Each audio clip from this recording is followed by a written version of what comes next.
En América Latina, los muros del poder han guardado silencios más densos que los archivos que los sostienen.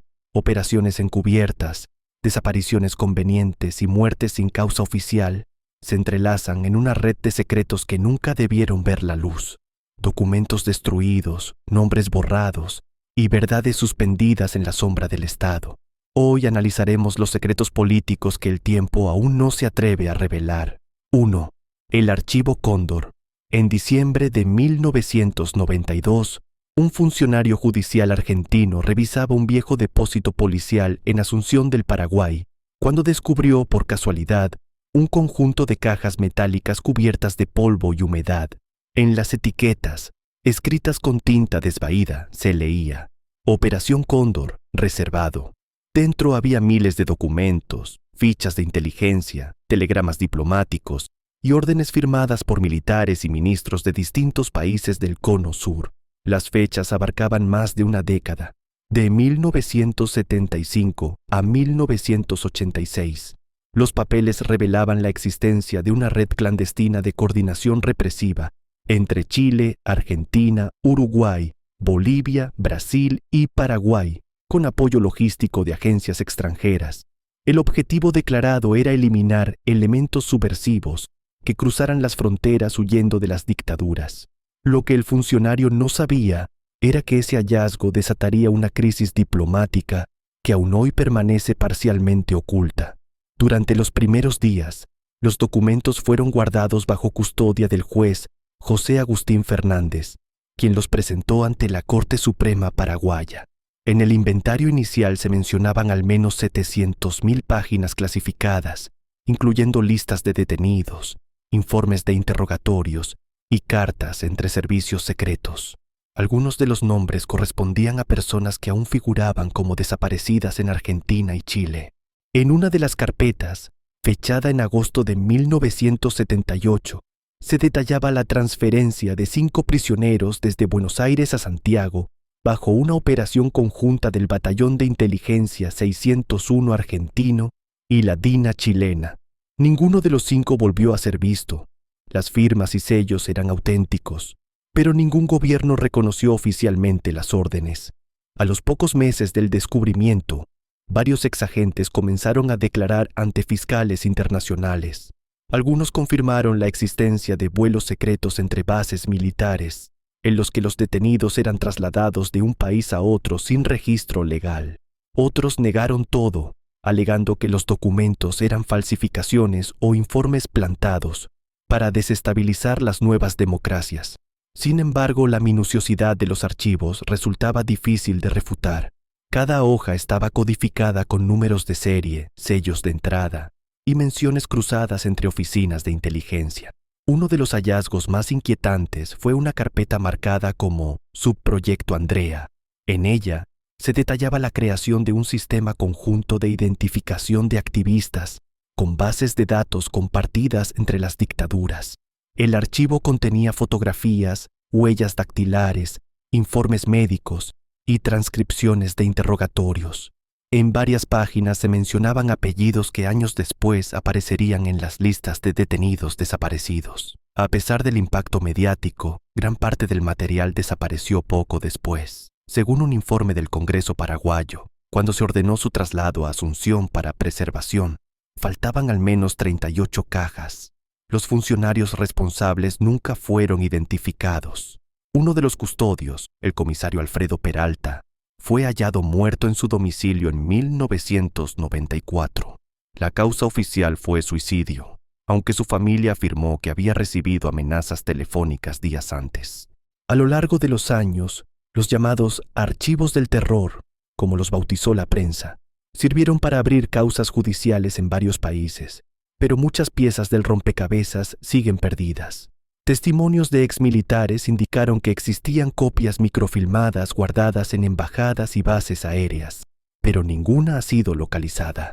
En 2001, un periodista chileno declaró haber tenido acceso a fragmentos de un informe que detallaba la existencia de una segunda fase del Plan Cóndor, centrada en el control informativo y el espionaje de opositores exiliados en Europa.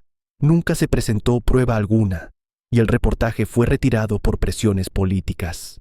En los documentos que sí sobrevivieron, algunos sellos llevan las iniciales SAD, presuntamente de la Secretaría de Asuntos Especiales, una oficina que no figura en ningún organigrama oficial. Las órdenes firmadas con ese sello muestran la cooperación de agentes de distintos países y el intercambio de recursos militares. La precisión de las fechas y la correspondencia interna sugiere una estructura jerárquica transnacional, pero ningún país ha aceptado su existencia. Durante una visita oficial a Asunción en 1999, un expresidente argentino evitó pronunciarse sobre el tema y calificó el hallazgo como un episodio cerrado del pasado. Sin embargo, en 2002, el juez español Baltasar Garzón solicitó copias certificadas para incluirlas en una causa por crímenes de lesa humanidad. Esa solicitud provocó la reapertura parcial de la investigación y nuevos peritajes sobre la autenticidad del material. Los resultados confirmaron que la mayoría de las hojas eran originales y habían sido mecanografiadas en oficinas oficiales. El hallazgo incluyó, además, una lista titulada Plan de Coordinación de Movimientos, con itinerarios de vuelos, códigos de radio y nombres en clave. Uno de esos vuelos, identificado como Operación Sur 23, partió desde la base El Plumerillo en Mendoza y aterrizó en Pudahuel, Chile, el 12 de mayo de 1977. El manifiesto de carga declaraba material confidencial y 4 pasajeros sin identidad civil. Los registros migratorios de ambos países no muestran entrada ni salida de ninguna persona ese día. Hasta hoy, los documentos permanecen bajo resguardo en el Archivo Nacional de Asunción, pero el acceso está restringido. Algunos investigadores aseguran que existen volúmenes completos nunca digitalizados. Otros sostienen que una parte del material fue copiada y distribuida en secreto entre organismos internacionales para evitar su destrucción. Nadie ha podido confirmar cuántas páginas faltan. Lo cierto es que el contenido conocido apenas insinúa la magnitud de una red que operó durante más de una década con absoluta impunidad. El Archivo Cóndor, más que una evidencia, es una herida abierta, un testimonio silencioso de lo que los gobiernos aún no se atreven a reconocer y de los nombres que siguen sin aparecer en ninguna lista oficial. 2. El Proyecto Chatarra. En los archivos oficiales de la Fuerza Armada Nacional Bolivariana, FANB, existe todavía un expediente que nadie ha querido explicar en detalle públicamente, el denominado Proyecto Chatarra. El nombre surgió en círculos internos del Ministerio de la Defensa a finales de 1989, cuando un auditor de la Contraloría General de la República detectó discrepancias inexplicables en los registros de inventario de armamento y equipos de las unidades militares en Caracas y Puerto Cabello. La auditoría inicial no era pública, pero el documento filtrado hablaba de una operación logística de gran alcance entre altos mandos castrenses y varios representantes de industrias privadas dedicadas a la compraventa de material metálico. En el lenguaje burocrático de los papeles que circulaban en los teques, chatarra no se refería a hierro viejo, sino a un código interno para armas y municiones que, según los registros, habían sido bajadas de las bases sin la correspondiente documentación de baja ni traslado legal. Aunque el Estado venezolano siempre ha mantenido silencio sobre los detalles de sus adquisiciones de armas, expertos en transparencia del sector defensa han señalado que en Venezuela es muy poca o casi ninguna la información que está disponible para los ciudadanos sobre contratos y compras militares, lo que abre espacios para operaciones no aclaradas formalmente. Los documentos del Proyecto Chatarra datan de mediados de ese año, cuando el ministro de la Defensa, general retirado Luis Zamora, firmó un memorando interno para autorizar la reubicación de armas antiguas fuera de los depósitos oficiales. El texto original, al que varios investigadores accedieron décadas después, no explicaba el destino final de esas armas. Tampoco mencionaba si ese traslado debía ser reportado ante la Asamblea Nacional o ante los organismos de control internacional. En vez de eso, se hablaba de un supuesto almacenamiento temporal y de la optimización de activos obsoletos. Entre las firmas que aparecían en las páginas estaban oficiales de alto rango y representantes de al menos 3 empresas privadas, todas ellas inscritas en el registro mercantil como dedicadas a la gestión de residuos industriales o al tratamiento de metales sin valor económico. El primer indicio público de que ese proyecto era algo más que una simple reorganización de depósitos salió en 1991, cuando un reportero del diario capitalino El Nacional publicó una crónica basada en testimonios de empleados civiles que trabajaban en la empresa Metales del Centro Sociedad Anónima, una de las firmas que figuraban en los papeles. Según esos testimonios, camiones militares ingresaban al predio de la empresa en antímano durante horas imprevistas, descargando contenedores blindados etiquetados como hierro usado. Algunos trabajadores sostuvieron que, detrás de las puertas cerradas, había cajas marcadas con nombres de calibres de munición y números de serie de fusiles que nunca habían sido dados de baja oficialmente en los sistemas de la FAENB. La gerencia de la empresa negó esas afirmaciones y no existió ninguna investigación formal abierta por parte de los tribunales venezolanos. Un hecho que aumentó aún más la confusión fue la muerte súbita del teniente coronel Héctor Barrios, uno de los oficiales que había participado en la redacción del memorando original del proyecto. Barrios fue hallado sin vida en su casa de Maracay en agosto de 1992, pocas semanas después de haber presentado un informe confidencial al entonces comandante en jefe de la Fuerza Armada. La causa oficial de la muerte fue un paro cardíaco, pero varios colegas aseguraron que Barrios había expresado inquietud por las implicaciones del proyecto y por lo que él describía como inconsistencias graves en los registros de salida de armamento. No hay constancia de que ese informe haya sido archivado o llevado al expediente del Ministerio Público. A mediados de la década de 1990, cuando el control civil sobre el sector defensa fue un tema de debate político, varias investigaciones periodísticas intentaron cruzar los nombres de las empresas vinculadas con el proyecto y los registros de importación de armas de esa época. Los resultados mostraron que, si bien Venezuela importó material bélico durante los años 80 y 90, había discrepancias entre las cantidades declaradas ante organismos internacionales y las cifras que figuraban en los libros internos de la FANB. Las autoridades oficiales nunca ofrecieron una explicación pública coherente sobre esas diferencias. El gobierno venezolano siempre ha sostenido que todas las adquisiciones y bajas de armamento se realizan bajo un marco de legalidad y que la transparencia en materia de defensa se maneja conforme a los estándares internacionales.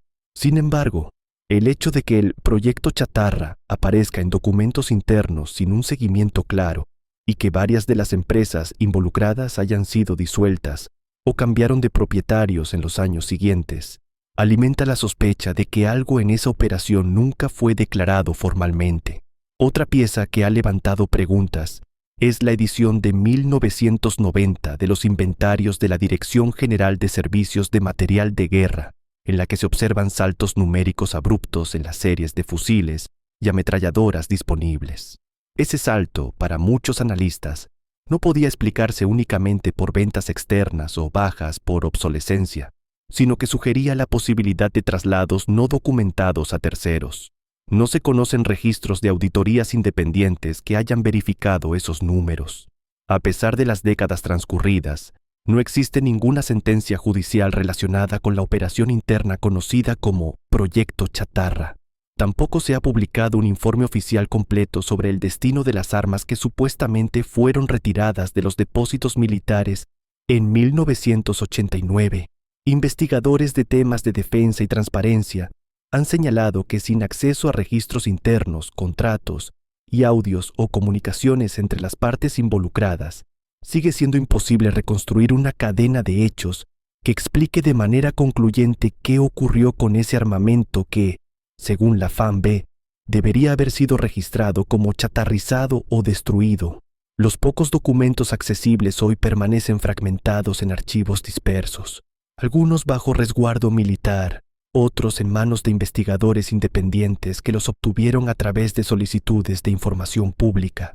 Para la mayoría de los analistas, el enigma del proyecto Chatarra no es únicamente el paradero de ciertos lotes de armas, sino la ausencia de una narrativa oficial clara que dé cuenta de decisiones que parecían rutinarias, pero que terminaron envueltas en silencio. El caso sigue abierto para quienes buscan respuestas sobre la gestión de armamento en Venezuela en una época de cambios políticos y tensiones internas, y continúa planteando interrogantes sobre qué acuerdos se hicieron, quiénes estuvieron implicados y por qué nunca se conocieron los detalles completos de una operación que, en los papeles, solo debía ser un simple manejo de chatarra militar. 3. El caso del Banco Ambrosiano. En junio de 1982, la prensa italiana informó que el Banco Ambrosiano, una de las instituciones financieras más poderosas de Europa, se encontraba al borde del colapso. Su presidente, Roberto Calvi, fue hallado muerto bajo el puente Blackfriars en Londres. La versión oficial habló de suicidio, pero los informes forenses indicaron signos de estrangulamiento y restos de ladrillos en sus bolsillos. A miles de kilómetros en México, funcionarios del Banco de Comercio Exterior recibieron una notificación inesperada de Roma. Varias transferencias internacionales realizadas a través del Ambrosiano habían sido anuladas por inconsistencias de origen. La suma total superaba los $120 millones, una cantidad que, según los registros, había sido canalizada hacia empresas mexicanas inexistentes y fundaciones sin domicilio fiscal. Durante semanas, las autoridades mexicanas intentaron rastrear el destino de esas transferencias. Los documentos de respaldo, que incluían contratos y cartas de crédito, fueron enviados a la sede del banco en Italia para verificación. Ninguno regresó. Poco después, la oficina del Ambrosiano en Ciudad de México cerró discretamente. El rastro administrativo se perdió entre sociedades pantalla registradas en Panamá y Luxemburgo. Según una investigación del diario La República, parte de los fondos desviados tenían como origen préstamos encubiertos de la Banca Vaticana, el Instituto para las Obras de Religión, mejor conocido como el IOR. Las transferencias, fechadas entre 1979 y 1981, utilizaban intermediarios latinoamericanos vinculados a gobiernos militares y corporaciones de energía estatal. En México, una de esas empresas apareció bajo el nombre de Comercializadora Hispanoamericana Sociedad Anónima, inscrita con un domicilio ficticio en la colonia Roma. Ninguno de sus directivos fue localizado. Los periodistas que revisaron los registros encontraron que la sociedad había sido creada apenas 6 meses antes del colapso del banco. En Roma, la investigación judicial avanzó con lentitud. Los magistrados descubrieron que cientos de documentos habían desaparecido de las bóvedas centrales del Ambrosiano. Entre ellos figuraban cartas de crédito firmadas por representantes de bancos de desarrollo de América Latina. La hipótesis de los fiscales italianos señalaba que los fondos habían sido usados para financiar operaciones políticas y compras de armamento durante los años más tensos de la Guerra Fría. Ninguna de las instituciones involucradas aceptó la versión. En 1983, un exauditor del banco, Sergio Baccari, declaró ante un tribunal que existía un dossier latinoamericano, con información sobre cuentas a nombre de funcionarios de México, Argentina y Chile. Pocas semanas después, Baccari fue encontrado muerto en su departamento de Milán. La policía registró la escena como un suicidio por gas, pero no se hallaron huellas de sus llaves ni del supuesto testimonio que había prometido entregar a los jueces. Los cables diplomáticos desclasificados años después muestran que el gobierno mexicano solicitó formalmente los expedientes del Ambrosiano en 3 ocasiones, sin respuesta. En uno de ellos, fechado el 21 de diciembre de 1982, se lee una frase subrayada por el embajador en Roma. La documentación requerida fue retirada del edificio por personal desconocido antes de la llegada del perito designado. Ningún país latinoamericano reconoció públicamente haber tenido fondos en esa institución. Sin embargo, registros bancarios suizos y documentos filtrados por periodistas en los años 90 revelaron coincidencias entre las fechas de las transferencias italianas y depósitos a cuentas de funcionarios de segundo nivel en bancos de Caracas, Lima y Ciudad de México. Las cantidades eran idénticas, aunque los destinatarios oficiales eran distintos. Uno de los pocos testigos que habló sobre el tema fue un contador de origen uruguayo llamado Ernesto Molina, quien aseguró haber trabajado como intermediario financiero en operaciones entre el Ambrosiano y una corporación mexicana de energía. Su testimonio fue grabado en 1989 para un reportaje televisivo, pero nunca se emitió al aire. El canal alegó presiones diplomáticas. Meses después, Molina desapareció durante un viaje a Montevideo. Su nombre figura desde entonces en los registros de Interpol como persona desaparecida. Los investigadores italianos sostuvieron que, tras la muerte de Calvi, gran parte de los archivos sensibles del banco fueron destruidos o trasladados a dependencias del IOR. Otros documentos aparecieron incompletos, con sellos borrados o con las firmas recortadas. En una lista parcial publicada por la Fiscalía de Roma en 1984, se mencionaba un grupo de cuentas con nombres en clave: Girasol, Marina, Atlántico y Oasis. La cuenta Marina estaba asociada a un banco mexicano de reciente creación que fue liquidado meses después sin dejar registros de accionistas. Ninguna autoridad explicó la coincidencia. A pesar de los intentos por vincular formalmente el caso con la política latinoamericana, la investigación italiana se concentró en el papel de la logia masónica Propaganda Due, un grupo de poder económico y militar que operaba dentro y fuera de Europa. Algunos de sus miembros tenían vínculos comerciales con funcionarios en Sudamérica, pero nunca se estableció una relación directa con las operaciones financieras mexicanas. En 1997, el Vaticano publicó un informe donde admitía errores administrativos en su supervisión de los fondos del Ambrosiano, sin mencionar nombres ni montos. En México, el caso fue olvidado entre reformas bancarias y cambios de gobierno. Sin embargo, una copia de los telegramas del IOR apareció en 2003 en los archivos personales del fallecido diplomático italiano Enrico Segre.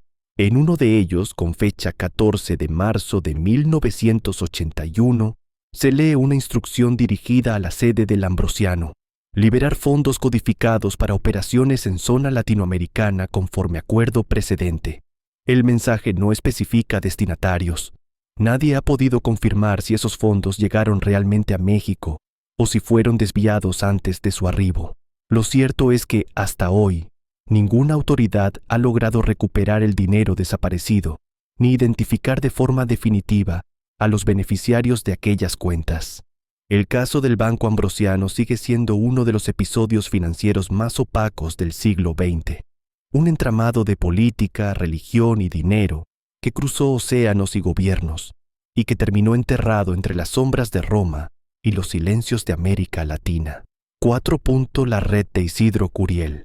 En marzo de 1977, la Policía Federal brasileña inició una investigación discreta sobre actividades mineras no registradas en el estado de Pará. Los informes procedían de helicópteros del Instituto Brasileño de Geografía y Estadística que, durante un sobrevuelo rutinario, detectaron una serie de claros artificiales en la selva, a unos 200 kilómetros del río Xingu. Las coordenadas coincidían con una zona sin concesiones mineras otorgadas. El responsable regional del Ministerio de Minas y Energía, Isidro Curiel, un ingeniero geólogo de 46 años con más de 2 décadas de servicio público, fue asignado para revisar el caso. Su informe preliminar, entregado semanas después, aseguraba que se trataba de pequeñas operaciones de extracción artesanal, sin impacto significativo. Sin embargo, un año más tarde, las fotografías aéreas mostraron un crecimiento inusual en las áreas deforestadas y la instalación de estructuras metálicas visibles desde el aire. Fue entonces cuando surgió la sospecha de que las excavaciones podían estar siendo financiadas por capitales privados vinculados a funcionarios públicos. Un informe interno del Ministerio de Justicia, fechado en agosto de 1978, mencionaba por primera vez el nombre de Curiel no como supervisor, sino como presunto coordinador de una red de extracción ilegal de oro y casiterita. Según el documento, su firma aparecía en contratos de transporte aéreo utilizados para movilizar maquinaria desde Manaos hasta los enclaves en el interior de la selva. Al ser confrontado, Curiel negó cualquier participación y solicitó licencia médica temporal por estrés laboral. No volvió a presentarse en su oficina. Semanas después, un juez de Belém ordenó su comparecencia formal. Nunca llegó a hacerlo. La mañana del 14 de octubre, su vehículo fue encontrado abandonado en una carretera secundaria cerca de Altamira. Dentro había mapas topográficos, una radio portátil y una libreta con anotaciones de coordenadas, pero sin señales de violencia. Ningún objeto personal fue robado. El motor estaba intacto y las llaves seguían puestas. La desaparición generó inquietud entre los empleados del ministerio, aunque la investigación fue manejada con total hermetismo. En los meses siguientes, las autoridades clausuraron varios campamentos mineros ubicados en el mismo corredor fluvial. Las estructuras mostraban sistemas de iluminación alimentados por generadores, barracones de madera y pistas de aterrizaje improvisadas. En uno de los sitios, los agentes hallaron documentos con membretes del propio Ministerio de Minas. Los informes judiciales confirmaron que parte del material confiscado provenía de almacenes estatales. Las piezas incluían bombas de succión, tambores de combustible y equipos de medición geológica.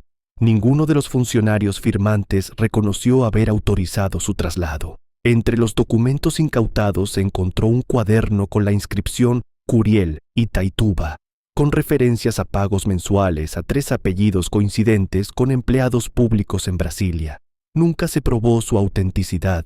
A finales de 1979, el caso fue cerrado provisionalmente por falta de pruebas concluyentes. Sin embargo, informes confidenciales del Servicio Nacional de Informaciones, el SNI, señalaban que Curiel habría intentado contactar con diplomáticos extranjeros antes de su desaparición. Según esos reportes, buscaba protección a cambio de información sobre un proyecto minero paralelo de interés estratégico. No se detallaba el contenido de la información ni los países involucrados.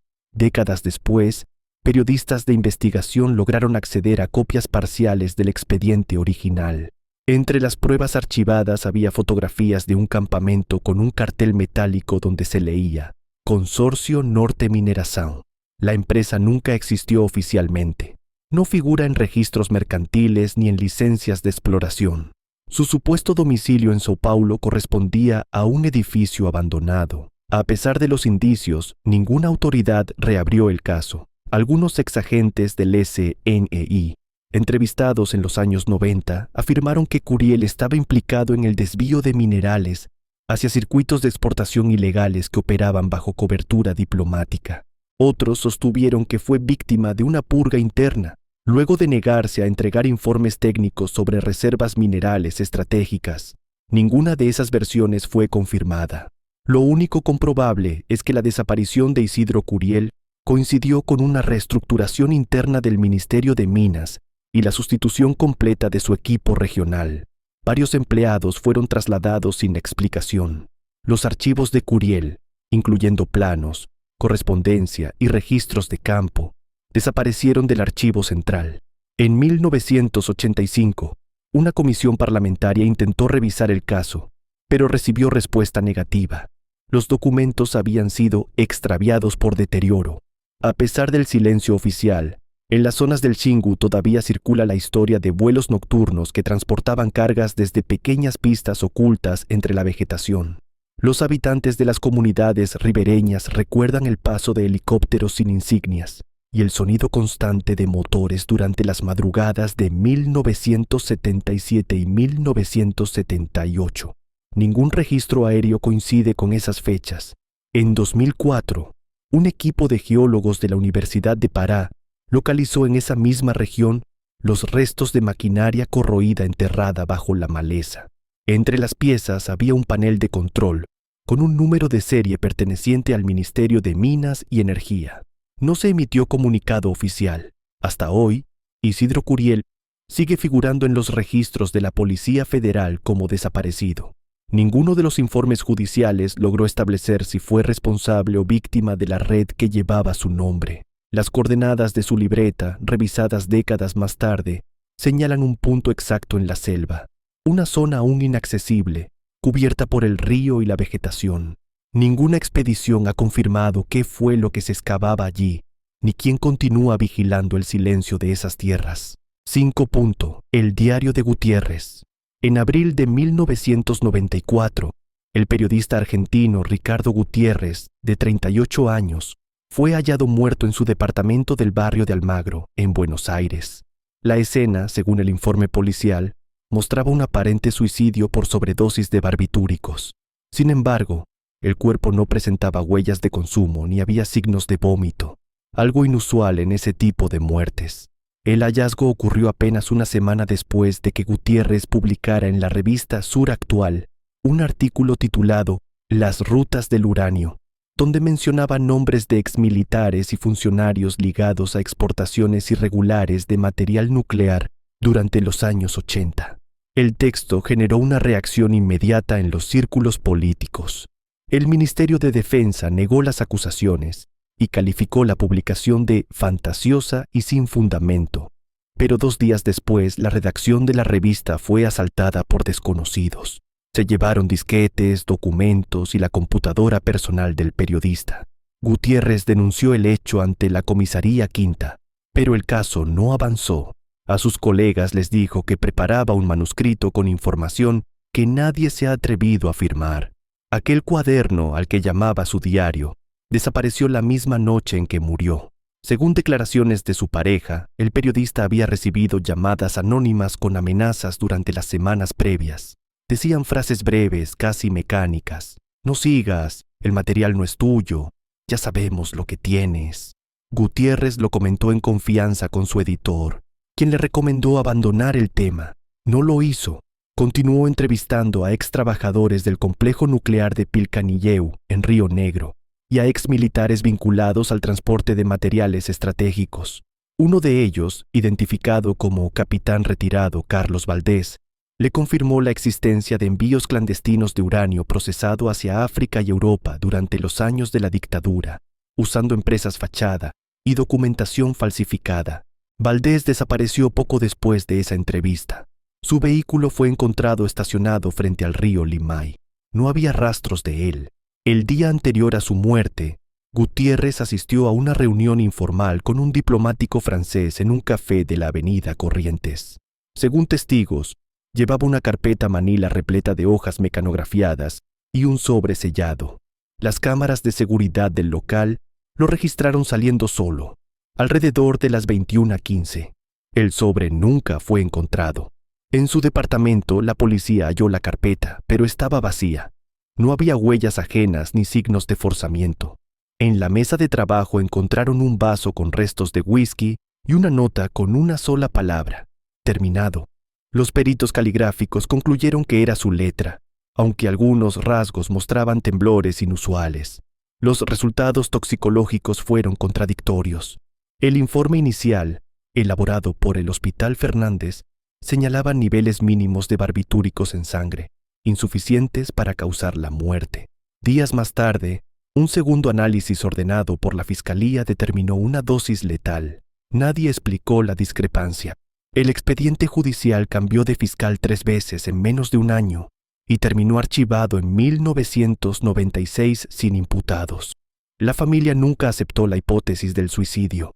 Su hermana declaró que el periodista había planeado viajar a Montevideo para entregar una copia de su manuscrito a un medio extranjero.